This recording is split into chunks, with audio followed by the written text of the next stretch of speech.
Welcome back, guys, to the vlog. Vlog number 3. Okay, that's 3. Anyway, a rainy day today. Holy crap! But yeah, I just finished work. It's actually early. It's like 12 o'clock. But that's nice because I've been working some long hours during the week, so it's a nice break. We should get a break in the weather, but that's not gonna happen. So yeah. If you've seen the last video, thank you very much for watching it, for the thumbs up. I appreciate all of that. So yeah, today we're gonna do a tour of Calgary. Well, not really a tour, but we're gonna do the quick run in the rain. So stick around, music coming up, and we'll talk to you when I'm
Alright, you guys, well, we didn't see anything crazy, but we are at our destination, so I'm home. I want to mention something because I noticed from last video, the vlog that I put it in, some people skipped it because they didn't know I was talking at the end. So yes, at each of those vlogs, I'm talking in the front, beginning of the video, and also at the end. So don't skip it so you don't miss important stuff. Important or not important, you never know what I'm gonna say each day. So hopefully you enjoyed a little ride in the rain. Sorry about the wiper blades, I had to see where I was going.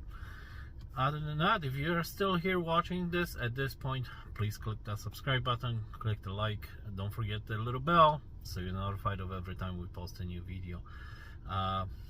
Besides that, have a great weekend, and we'll see you in a couple days. Bye for now.